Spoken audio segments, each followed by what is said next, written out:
Hi,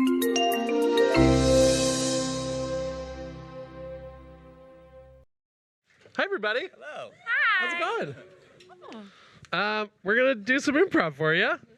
All we need to get started is a suggestion of anything at all. What? Uh-oh. Google, thank you. I heard Google.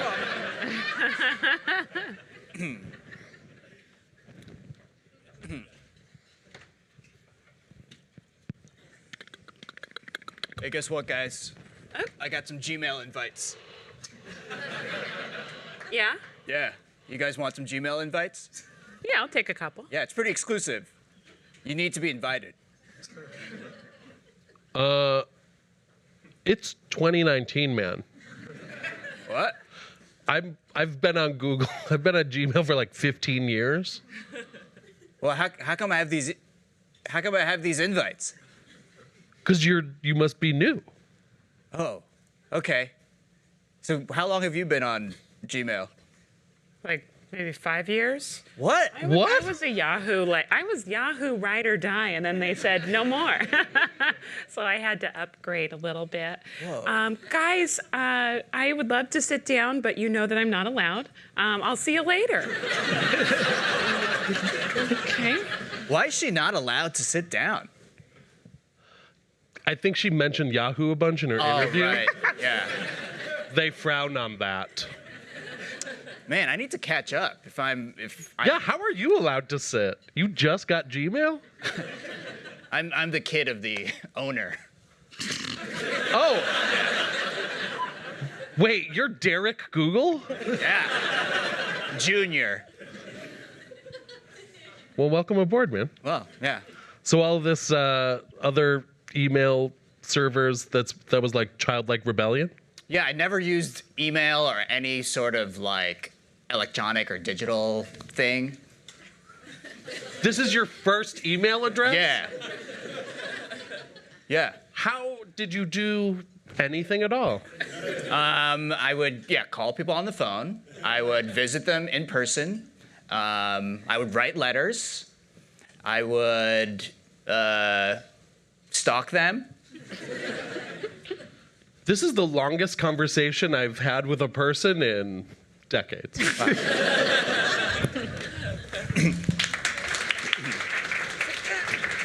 right, have a seat. Listen, you can walk out of this interrogation room a free man. All you gotta do is let us see your Google search history. Put me away forever. Put me away forever. Because I'm not going to do it. All you gotta do is hand over your phone. We just gotta look at your last 72 hours of search history. Maybe check out your Google location. It's not really about like my own individual privacy. It's just like I don't want to be embarrassed. I understand. Because I will be embarrassed. I understand. I don't clean my history. I'm stupid. Okay. Well, looks like you're looking at life behind bars then. Cool. I'm fine with that as long as no one sees my history. All right, fine. I'll make a deal with you. Cool. I won't look at your Google search history, but I do need to look at your drafts folder in your Gmail. No! What? Oh man, I don't clear that at all. No one knows how to. We all forget that it exists. Yeah. What if I show you the last 5? Drafts or searches? The drafts, because really I don't know what's there. And once I get a gauge of what's happening, I can then make a decision. Cool? Pull up your phone. All right. Okay. All right. So this is, okay. Hey, hi. What's up? Okay. What happened yesterday? Mm-hmm. I miss you. Mm-hmm. Okay, so far so good. Who are these emails intended to go to? The victim? Chastity Bono? No, a lot of these are different people. Like, okay. And I don't know why, like you could literally look at the people who, so this is for my mom. Uh-huh. That's I miss you. Uh-huh. I don't contact her much. Okay. So I feel guilty about it. And so I always start a draft, and I'm like, you know what? She's gonna judge me. I'm not gonna send this email. So I choose not to send the email. I have a lot of that. A lot of like, I miss you, let's catch up. Because she'll read an email, but she doesn't respond to text messages. Like, that doesn't make sense. That's wild. Okay. I'm gonna close that. Okay. So I'm good to go. This was fun. No, sit back down. Okay. You're still being charged for murder. What? Still? Those drafts.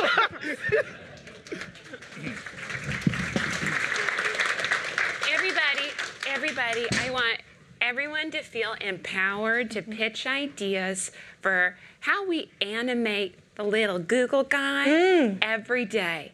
Now, I'm gonna start, because y'all never take my ideas, but I wanna turn it around. I think there should be a little cat with a little horn that's just like, doop, boop, boop. And it has nothing to do with what's happening in the calendar, but just a little like, boop, boop, boop, boop, boop. Wouldn't that be fun? Google, boop, boop, boop. Right, guys? I think one reason we don't take your ideas is we don't quite understand what you're talking about. Yeah. Okay. What do you mean, okay. So there are cats. Those are big. A kitten, smaller. A horn, they're smaller. And then a little horn, it's a brass instrument, but it's going to be small. We understand the words in the sentences you said. We Okay. understood that. Okay. We just didn't understand how it applied to the Got it. animations. I'll bring on it the- home. Yeah. Okay. So Please do. when you think about joy and opportunity, don't you think of a kitten who's empowered itself to learn a musical instrument? No one's ever thought that. No. Okay, no, but I think that's the truth of the situation. But you know what? Let's just put that. Let's table it. Let's Yeah. table that. Okay. Table. Yeah. I And have it's an on the idea. table. I have an idea. Okay. Let's do Okay. it. So, close your eyes. Okay. Okay. We'll think about joy one more time. Okay. Okay. All right? Here we go. I've made a little illustration we'll put up on the smart board. Right there. Wait, do I open Open your eyes. Right? It's a futon eating nachos. That's fun. Hey. What? I don't get it. Okay, well, think about, a futon is somewhere that you go to relax. Yes. But what does a futon do to relax? It eats nachos. Nachos are a traditionally Mexican dish. No, we that- get nachos. We get the Corn nachos. chips. What it is. But Again, we know all the words that were in the sentence Okay. that you just said, Okay. but it feels like a lot of the suggestions that are coming up are very specific to the individual that is suggesting them, Okay. right? All right. Like you love kittens, you love Futons. nachos, and futons. Maybe we can, try to think a little bit more broadly. I've got an what that idea. animation should I've got an idea. All right, bring it, Barry. Come on, Barry. So instead of Google, it'll say, "Yeah, great job this quarter, Barry," and there'll be like a ram because I'm an Aries. So then Okay. the ram will come in. It'll be like, "Barry is handsome." Okay. Okay. Well. Okay, again. Very Seems very specific. You. Yeah. How did you get that idea? Could you just take us through it? So the signs of the zodiac are an astrological. No, we We know that. it is. Why We know would it it be on Yeah. the? is. I just want to be celebrated more. Okay. So Well, okay. I'll apologize for that. I will write that down. Barry, I appreciate you, and I apologize I haven't celebrated you. Yeah. are we tabling mine? I think Oh, we for should. sure. I Table think it, we yep. should.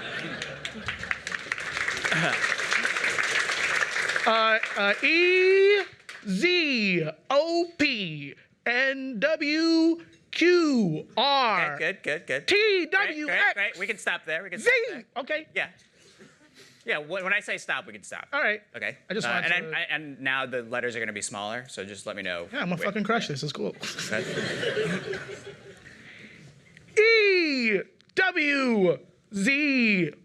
EWZRQ. Okay, let's do that again. Okay. Yeah, let's do it I again. didn't crush that? No. All right. Yeah.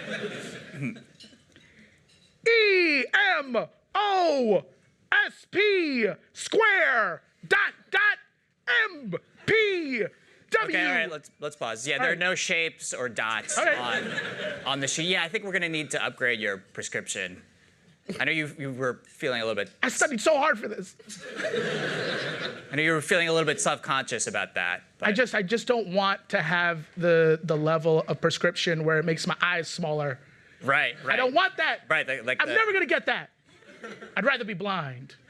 No, listen, it's not a big deal. Okay. It's just a little bit, thicker of Okay. glasses. I just don't want to hear anything about these assholes at work. Okay. All right. Do your No, but employees make fun of you? No, it's a fear that I have. I'm pretty, as a boss, it's. Hey, Hey. No! new prescription? You got tiny little eyes, baby. Baby. I love the lunches here. My God. Me too. Maybe I'll go a little. Are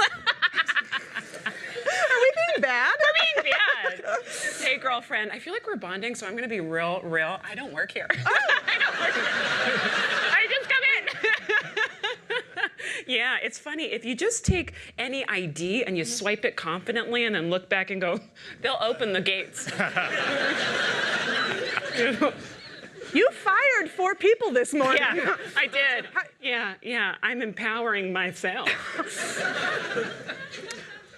Look at this pasta. It's very good. Pasta during the day. Yeah, Who are we? I'm sorry. I'm a little taken back. I feel like I should tell security that you're here. No.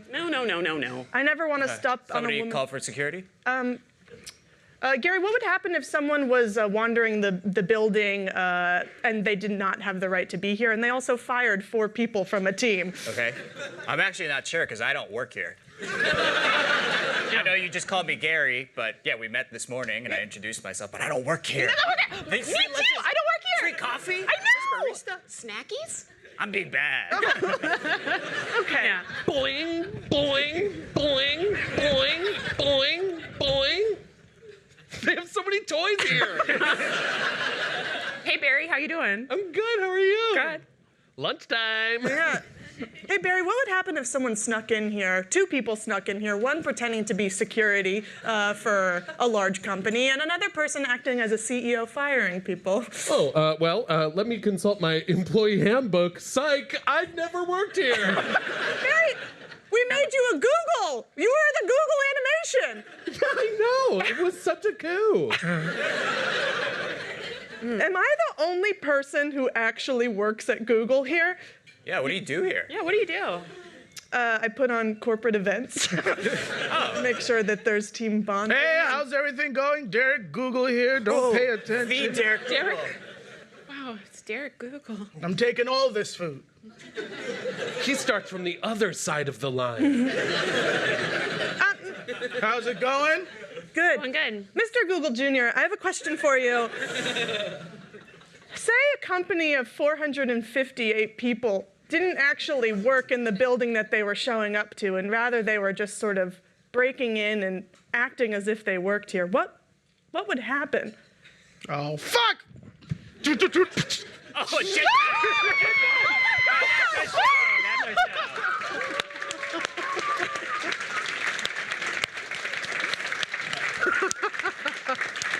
Oh, let's get some chairs. Oh, we're done. All right, teamwork.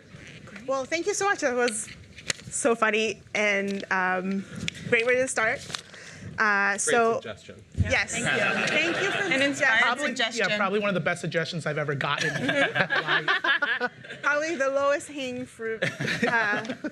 So just for people who have never seen improv before, if you could just describe a little bit of like what are the main guidelines or like major points of like how does this work? How do you sort of create something in the moment?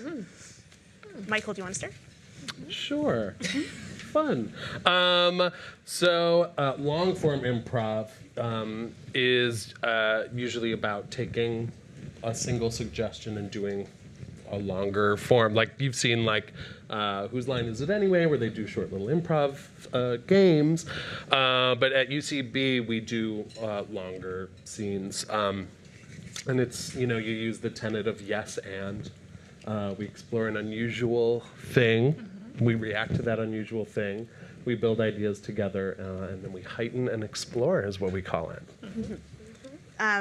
So what does that mean to like heighten and explore? Like if you want to.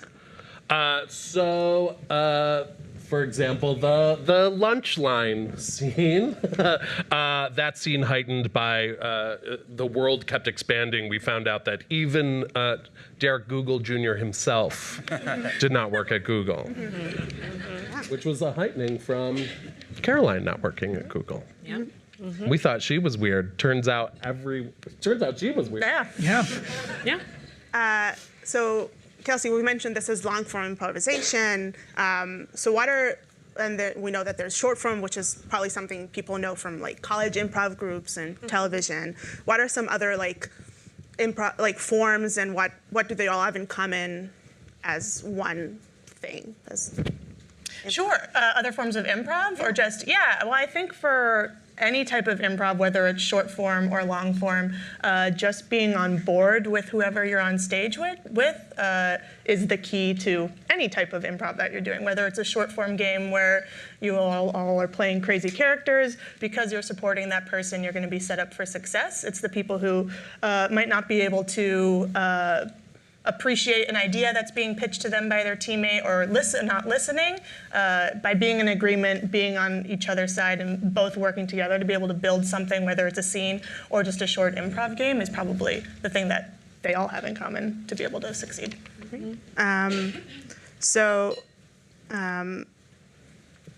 What are some qualities of teams and teammates that make it work, that are important, that you look for or that you try to bring to your team as you're performing?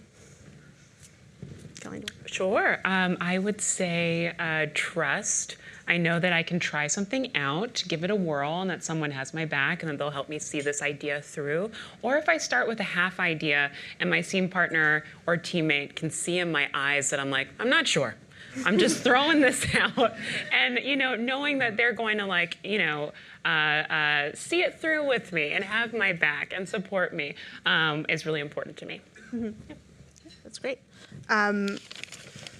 So does anyone else have like something that's important to them in their teams? Yeah, I think embracing everybody's strengths is really important, because each individual performer brings in kind of their unique set of skills and their sense of humor, and anytime that you're just making that other person correct and true, it makes the work of improv a lot easier, because then you're not having to fight two people having to be funny at each other. They can be funny together. Yeah. So there's like a very common improv saying that you need to make your partner look great. So sometimes like as a performer, it might sound like a little counterintuitive. Like the point is to put on a great show, to shine, to be funny. But in improv, it's like put the emphasis on your partner. So Lou, do you want to like describe how does that work to the benefit of both people? Well, I try not to make them look good. I want to stand out. But it actually is. It's just about communication. Really, it's all about yes-anding. I need my scene partner to be on board with what's going on, and in order for them to truly be in sync with me, I also have to accept them for everything that they're bringing to the table as well. And so it's one of those things. A lot when I teach, you see little micro no's, and you see how it impacts how the scenes progress sometimes. What do you mean by micro no's? Like someone will say, I can't believe you did X, Y, and Z. Because a lot of times, especially in new classes, people are like, I'm gonna blame my scene partner doing something. And that immediately puts them on the defensive. It puts something on them, rather than accepting and it not being. And that's why we always say like, oh, be, yes and build. And also do like small things where it's like, it's cold outside. It's like, yeah, but you know what? I like how cold it is. It's like, okay, but someone said in a very negative tone that it's cold, and we're not necessarily reciprocating that. And so sometimes that in itself, just that small interaction could impact how a scene progresses, because it impacts how the person feels about what's going on in the scene. And so it's small things like that when you're doing stuff. I mean, when I trust, like when after you've been doing it for a while and you like trust people, you just straight up mess around and just like That's why I brought out a jetpack, because I was like, well, doesn't matter.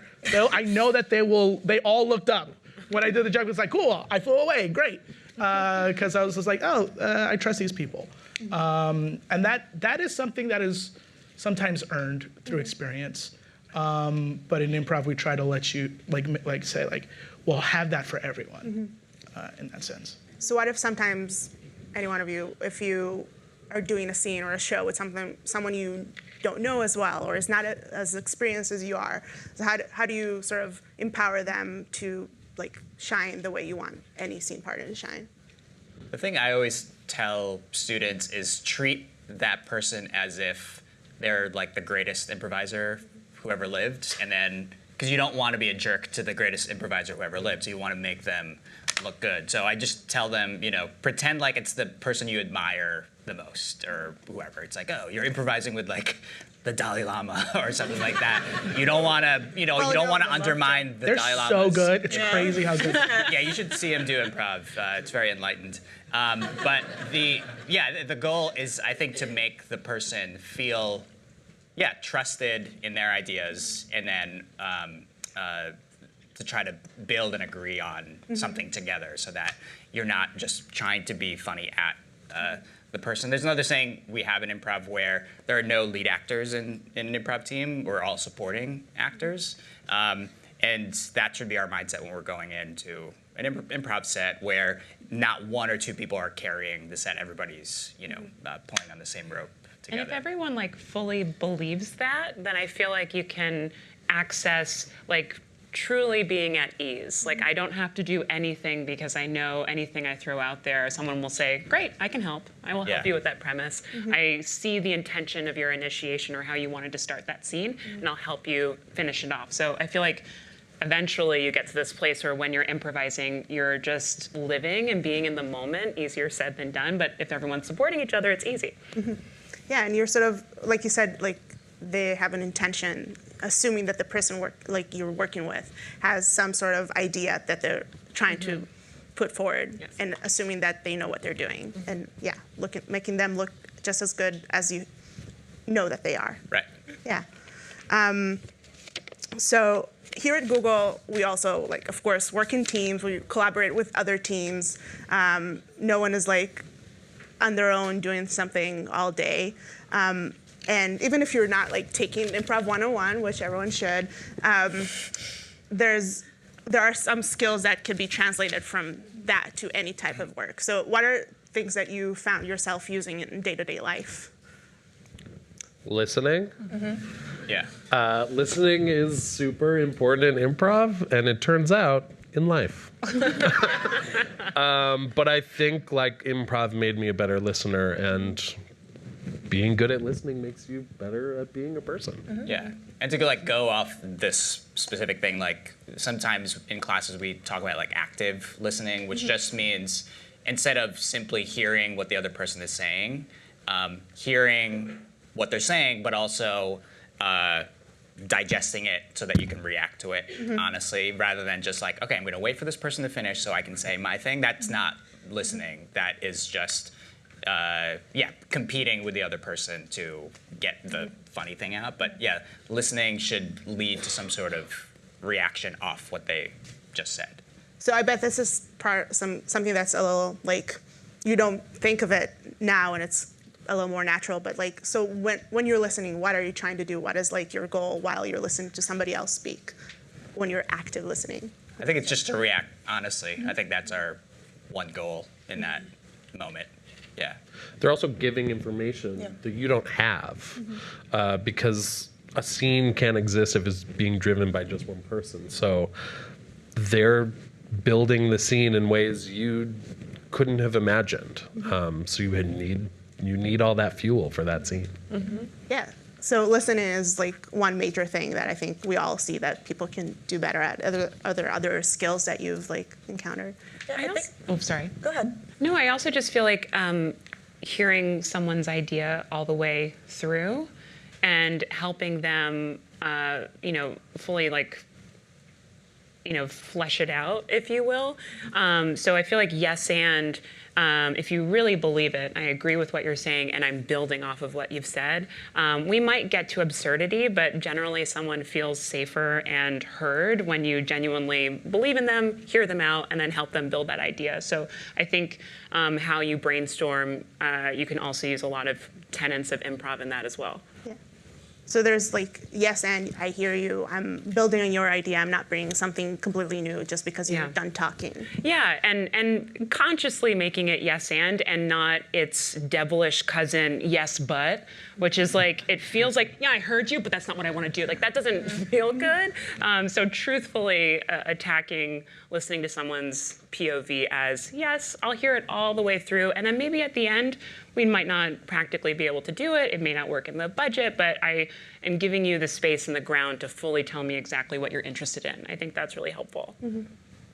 Yeah, that's almost exactly what I was going to say. Just the tenet of yes and, especially in my work environment, implementing yes and when managing people. If people are coming in with ideas who might be someone that I manage, to let them know they're being heard. And like, it's very scary to present a new idea to someone, especially someone above you. So being like, yes, and let's see how we can explore this. And even if it moves away from the original idea, because you know in your brain like, oh, they're never gonna let us do that. We don't have the freedom to do that, right? It's still like exploring and showing that you appreciate the person who came to you with an idea to try and help you achieve whatever goal it is. Yeah, and that your goal is to help them make whatever is possible a reality. Yeah. Yeah.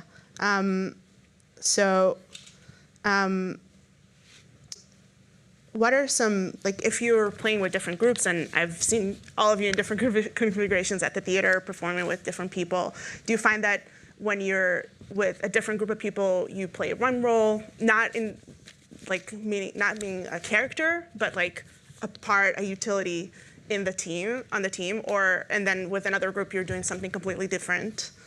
Do you find that that happens to you sometimes? Yeah, I think at least for me, I feel like the better you know your team, the more comfortable you are with them.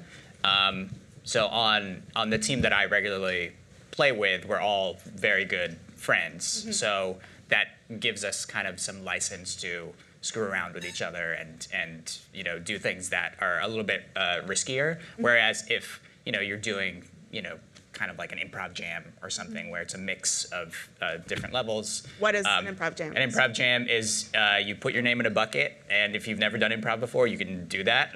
And yeah, just a bunch of different levels of improvisers jamming together on an improv stage. Everyone can go on stage and just... Yeah. And yeah, sometimes there'll be a drunk person. Sometimes there will be there will be a drunk person. Yeah. Usually there will be a drunk person. But yeah, I think the better you know somebody and the more I think it's just a baseline level of trust with and comfort and experience with your team, the more you're willing to take riskier moves. Whereas, yeah, with more of like an improv jam setting, you're trying to be polite to people. You're trying to be you're in your best behavior, but probably not as your ceiling isn't as high as an improviser when you're in that setting. Like you're playing a role there as an experienced improviser, trying to sort of rein it in, make it like make sense, maybe help out. Is that something that you will do in other scenarios, like try to achieve certain goals for yourselves or for your show? I think each scenario speaks to things differently. I think it's about just assessing that when you're there. Because sometimes I'll assume that a certain type of show is going to happen, but you can't predict that. I can never predict how an improv show is going to go. Sometimes the most entertaining times I've had on stage, I'll just like, oh boy, it's going to be weird.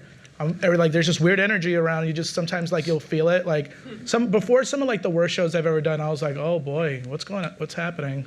And sometimes you feel it, and then you just like everyone's just like, because like improv is so much about just connecting with someone, and especially like if everyone's brain, like no one comes every day with their brains functioning the same, just like there's so many different outside forces. And when you're doing improv, that shows very clearly. Like if something's cluttered in your brain, you either are unencumbered by improv and you play freely or not. A lot of it depends on what's given to you a lot of times. Like today, for instance, I was like, oh, wow, this is Google. This is weird as shit. I said shit. And I was like, this is weird. I was like, how do I put myself in a situation where I feel comfortable? I performed for a weird situation, the ambassador of Denmark in Denmark. And I remember, like, with my group, it was like, okay, we're about to perform for a bunch of dignitaries for no reason. And we do this exercise where we huddled up and we say that's gonna happen, just be like keeping things positive. And then I looked down and we were all wearing sneakers and I was like, this is dumb. So dumb. And then I think like sometimes it's about alleviating the pressures that you put on yourself so that you can be open to what's happening. Because like, yes, you can have that, like, yes, this is my role, this is what I'm doing, but you cannot let that be your sole focus. You have to just be yourself as well. So how does what's going to happen work? How does that help you get ready for a show? It's sort of just like putting positive energy out there. It's just like, we are going to support each other. And then everyone says that's going to happen. It's like, we are going to yes and aggressively. That's going to happen. I'm not going to say shit. That happened. And so like, you want to keep it positive, but then like things, life happens. That seems like a great way to start any sync meeting. That's going to happen. I do it in personal things when I need to like amp myself up, kind of like an affirmation you would do in like the mirror. If I have like an interview or something, I'll be like, you're gonna get this job, that's gonna happen, and then I don't get it, but it's okay. It still puts you in a positive headspace, and it's very empowering. Yeah, that's awesome. So I'm going to go back to, in the last year, you've created 2 shows that aim to give underrepresented groups in improv a voice and have these groups perform different shows. So I wanted to ask you, like, how you come up with these shows and the classes, and how did you shape those? I think it was, I just wanted to create spaces that I could confidently speak in for my identity. I am a queer person of color, and so therefore, last year I created an all queer class and an all POC class, mostly for safe space. The way improv, I love it, very white space, but it's getting better. But I wanted to just create a space where people could just be themselves. And I was like, it'd be really cool. It's Pride Month, let's do a queer show. And I was like, well, I'm not just queer, I'm a POC, so let me do a POC show. And so that was just the intent. I'm just gonna do this thing, let's see what happens. And I was blown away by the scenes that I was seeing, and the camaraderie that was developing, and the empowerment that was happening just by being with people who are underrepresented but felt like they were in a safe space. And that in itself created such trust within each group and created such brave moves on stage. And I think also improv especially is about a connection with the audience. And what we're giving out, you're receiving. Just that all that energy is being shared back and forth. You're following along the scene the same time we are. You're discovering things the same time we are.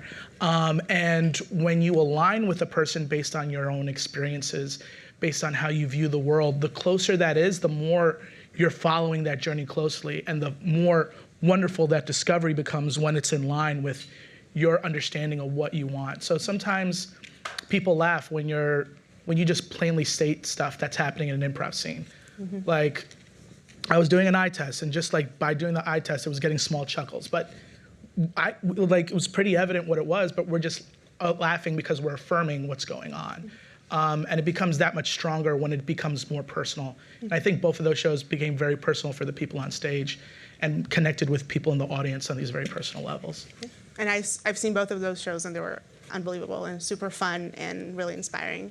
So thank you for those. And every person here on this panel is involved in some show that is given a voice to like a group that they identify with, which I think is really important. And here at Google, like any other organization, we try to amplify diversity, because everyone knows how it improves the work experience and the actual work being done. So I was wondering, Michael, as the artistic director, when you schedule shows, how do you let that guide you when you're trying to decide what's actually being put on at the theater? Sorry, how do I let what guide me? Just trying to achieve diversity and Diversity, got it. different Sorry. voices. I just want to see a bunch of different voices on stage because I think that hearing a bunch of shows from the same type of person over and over again, it's monotonous so shows like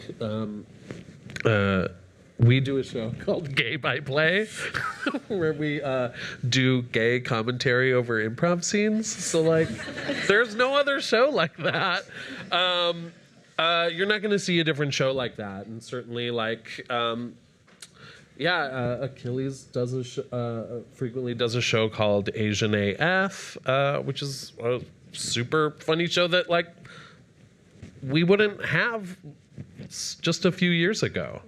And I think the theater is getting stronger because so many different stories are being told. I think about it a lot when I'm programming. If anyone has any questions for our performers, feel free to line up their mics on either side. We've talked a little bit about different shows at the theater. So what are some of the things that are being programmed at UCB? So we know that there's improv, but what other types of shows? There's sketch comedy. Mm-hmm. We have some stand-up variety shows. We have a storytelling show. Sketch. Did I not say sketch? It's the first. Oh, sketch. Never mind. Oh. Listening.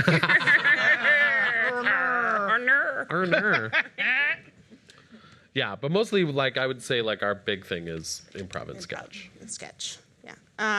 So where can people see you guys specifically at the theater regularly? I perform with The Curfew every Saturday at 7:30 at UCB Hell's Kitchen, as well as with my team Astronomy Club, which is all people of color. And we perform one Friday a month at 10:30 at UCB Subculture, but you can see that on the calendar. So come on down. It's real fun. Mm-hmm. I do musical improv with a team called Rumple Teaser. That is Mondays at 9 at UCB Hell's Kitchen, and occasionally you'll see me throwing shade as part of Gay by Play. I occasionally throw shade at Gay by Play, and I perform every Friday at 7:30 with Higgins at UCB Subculture.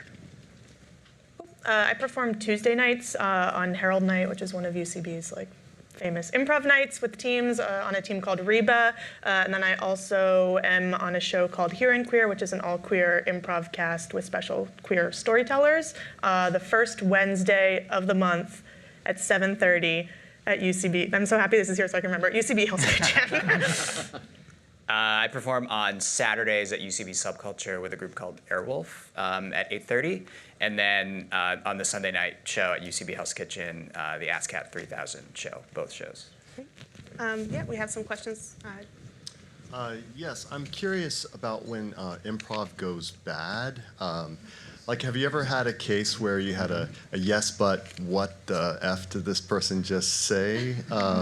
Where you just couldn't, because it was so horrible or disgusting or shocking. Yeah. What happens in that case? There's beautiful mechanics to improv that can allow you to get out of a scene if you have to, especially if it's gone bad in a way. You saw us running in front of scenes, which is called an edit, which means a scene is over. You can tag people out, like with the tiny eyes scene. So there's a lot of mechanics to help be able to divert away from something that is so egregious that you're just I just can't see this player on stage anymore. Yeah. Or again, like we are working at the top of our intelligence and trying to even make people who say horrific things look better. So by just, I mean, lift them up, right? So there are ways that you can, try and take what they said and make it work through like skills as well. I guess those are the biggest opportunities too for comedy. Sometimes. People assume that because they assume that like because something's getting an immediate reaction that it's worth being comedic, but actual good comedy is something that's earned and built. Because a lot of times, people, I'll get a lot of one-on-one students who just say really absurd nonsense up top because they want to be funny, and the desire, very shocking, offensive stuff because it gets a reaction. And so they look at that reaction and they're like, well, any reaction is good. People are liking this, and there's certain human beings who navigate this earth that just assume a reaction is positive towards them, no matter what it is. I've seen them on stage. I performed with some of them, and those people tend to not stick around because that's not comedy, unfortunately. It's something, but I wouldn't necessarily call it comedy. Yeah, in my classes, I call them like puppy stomping laughs. And yes, see, look, exactly. And the reason I call them that is, they're moves that are made in the scene purely for a reaction, not for any sort of comedic idea.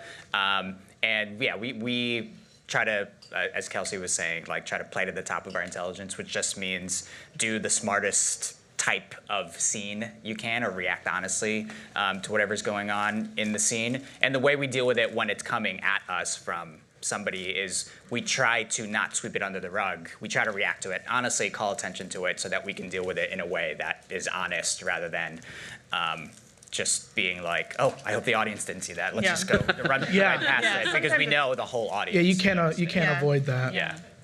Yeah, I guess I'll ask sort of the opposite question of that. I'm curious to hear about some sketches that like just went fantastically well, like especially if they started from maybe a seemingly pedestrian or like unfunny premise, and then somehow they got to this place that was like amazingly hysterical. I'm just curious to hear about some of those instances. Do you remember a lot of scenes that you do? Really? Man, they're so ephemeral. I can recall like. So we do this thing every year called the Del Close Marathon, which is like tons of improv groups do shows for literally days, and it's exhausting. And my group was going after a team of like celebrities. So everyone, the theater was packed, and everyone was there to see those celebrities. And then they did their show, it killed, they got off stage, and we got on stage, and they were like, you aren't famous. Make me laugh. They didn't want to like our show, and we didn't let it make us nervous. We didn't let it change how we play. And we got them. We got them good by the end of it. It took a few minutes, but we just relaxed and built a great show together. In terms of like a sketch or a scene starting like not in a good place, I think I'd say like maybe 40% of my scenes start with nothing, and because it's all about discovery. And as long as you're listening and adding and creating, especially if you're working on a sketch and you think you have the premise, but the premise isn't the focus of your scene, you could discover something else that may be what's delightful and joyful and entertaining about that scene. I think that happens more than not, where you're working on something. I think some of the best stuff that I've worked on started pretty innocuous. And I found that the things that I was the most excited about ended up being okay. Like the things that I worked on, like nothing that I started, I was like, oh man, this is gonna be the best thing ever. Didn't end up being the best thing ever. And a lot of things where I was like, oh, this is fine. I'm like, oh wow, this is great. It's sort of just about the creative process, and then building off of that. And I think a lot of improv is connected to that, but also like writing and working on sketches is like that. Yeah, I think just to add to that, I think one experience that we've all had is performing for like out of town or places that have never seen any type of improv, and this is just like, oh, what is this? They have no idea what it is walking in, and yeah, like Michael was saying, you kind of just get them within a few minutes. They're like, oh, this is what this is. This is amazing, and those are often really gratifying. I also thinking of kind of like a complicated start to a show. My team astronomy club, again, all people of color, we, for like a year and maybe some change, did a show called Let's Talk About Race, Baby, where we interviewed the audience about, moments that interacted with race, more often than not negative, of course. And so we would get 3 or 4, pretty intense stories with upsetting content that as comedians, we had to kind of sift through it and see what is our perspective as comedians, what has a charge on it, how can we take this idea and find something funny in it, and being able to ride that wave and find cathartic solutions where the audience knew like what was the inspiration, police brutality, absolutely not hilarious, but if we have themes of that, but it's played by ducks, like maybe we can get some laughs.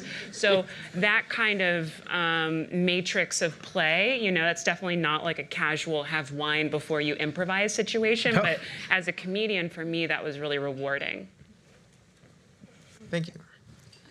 My question is, what do you do to get you open to any ideas? What do you study or what do you prepare? Oh, well, I guess before. Just to be open to ideas? What do you do? What do you study to get some new ideas, to be open, gotcha. to get open to any ideas? Bizarre or bad ideas, any strange ideas? I think, live a life. Live a life. That's so important to go out and engage with the world and fail a lot, because failing is good experience to have. And I think the more I failed, the more empathetic I became about other human beings, because this existence is weird. Just in general, just navigating space, and I think I became more open to ideas once I'm more empathetic to just people in general. I feel like I'm a better improviser because I've grown as a person, not only an improviser. And you do that by living, meeting people, getting to meet people from different, aspects of life than you. And improv has helped me do that by just going out and doing stuff. But also just navigating New York City. You can meet a lot of different people in a short distance. Yeah. We have time for the last 2 questions. Just keep it short. Right. First of all, thanks for the talk and the show. That was amazing. And one thing I was wondering is that you mentioned improv musical. I was wondering how does that work? Do you come up with music and songs on the fly? We do. It's crazy. I still can't believe I do it. Yeah, the team that I'm on was put together by a musical director, a great improviser named Eric Gerson, who just his big thing is that good musical improv is just good improv with music. And he recruited a bunch of people who had never done musical improv before. I did not want to do it. I thought it was terrifying. And he said, please let me work with you for 3 hours. We'll teach you a few different song structures, and I think you'll be good at it. And so a bunch of us got in this room. He taught us a couple of song structures. And by the end of it, we were doing things that we had no idea that we ever had the capacity to do. And so now we do it every week. And it's really fun. So yeah, do what's scary to you, because you might be good at it. Thanks. That's amazing. Hi, thank you for being here. Any tips or techniques that you use that would apply during a scene or giving a toast or having a conversation over dinner? Power of the pause is an example. Someone mentioned stating the obvious, so I guess it could make you funny or make you charismatic or just bring attention to what you're saying. I feel like one of the most important parts of general conversation that I find that my 101 students have a hard time with, which actually makes you a good listener and charismatic, is showing someone that you care about what they just said. And if you are asking them questions that are immediately interacting with exactly what they just said, they're like, oh, great, you cared about what I said. And as an improviser, I'm using that same thing. I really care about what you just pitched. I will help you build off of it, which sounds so obvious, but sometimes we aren't interacting with what someone just threw down. And by doing that, it creates a distance because I do not care about what you just said. So that would be my quick tip. I think that is really the key. Like you mentioned the word charisma, and I think that is, when it comes down to it, like a charismatic person makes you feel like you're the only person they're speaking to in that moment. And I think that's the same feeling we want to have when we're in a scene, at least when it starts out as a two-person scene. It should really feel like it's just, we're in this scene, there's no audience here, there's no backline here, it's just the two of us. And I'm really interested in what the other person has to say, and I'm going to build and agree and go off of that. But yeah, I think the approach should be, just care about what the other person and is. A lot of shoulder work. Yes. Oh, you gotta. I think also one of the main tips, and especially something that we teach in 101 a lot, is just be yourself. If you go in being I need to be a funny person, it's gonna crash and burn because you're just putting on something that's not true to who you are. So I think just allowing yourself to shine through, whether it is giving a toast or in a conversation or in an improv scene, you're gonna find things so much funnier because you're reacting honestly as yourself, as opposed to I need to make everyone laugh, so I'll say something crazy as a character, right? So just being true to who you are. Thank you so much for everyone who asked questions. Just to close this event, I want to know if, what are the types of people who take classes? Because I know most people here have very different careers. It's not something that will, naturally will be drawn to if you're doing other things. But Achilles, you've been teaching for many years. What are the types of students you see? I think there's a pretty wide range of students. I think it gets a little bit narrower as you go up in levels. To make it very general, I think it's people who are interested in comedy and being funny or doing, applying some sort of training to some sort of theatrical background. They tend to be, in their 20s or 30s, kind of figuring out what their hobbies or careers are. People who are, trying to make funny friends. And then sometimes, and oftentimes it's a lot of people who have grown up knowing about UCB and want to go down that track. But I think, those are very broad kind of bullet points of the type of student that takes classes at UCB. I think in general they have an interest in comedy and they want to learn how to do it and apply it. Yeah. Why do you think somebody who's not pursuing a career in comedy should maybe take a class or two at UCB? I think it's great for public speaking, problem solving on your feet, and just general interpersonal skills and conversation. I think that definitely works. I have had a lot of students who are executives who just want to feel a little bit more comfortable expressing themselves, which is always, and I think the classes are very helpful for that. And it is fun to see those folks interacting with maybe the more hardcore, I'm a comedian, and then someone else is well, I'm here for different reasons, but they work together really well in class. So it doesn't matter what your perspective or purpose is before you go into the class. And we definitely, don't isolate different types of classes for personality or objectives, so it is nice for everyone to mix. So thank you all again for being here. This was lovely and insightful and very, very funny. You can see what shows are on the schedule at UCB Theatre in the fancy spelling, British spelling, R-E. And the logo, ucbtheatre.com, and you can see classes there, right? And there's so much to see 7 nights a week, so I highly recommend checking it out. So thank you so much to Killer Martin, Michael Hartney, Lou Gonzalez, Kelsey Bailey, and Achilles Stamatelaky, and thank you so much for being here. Thanks for having us. Great. All right.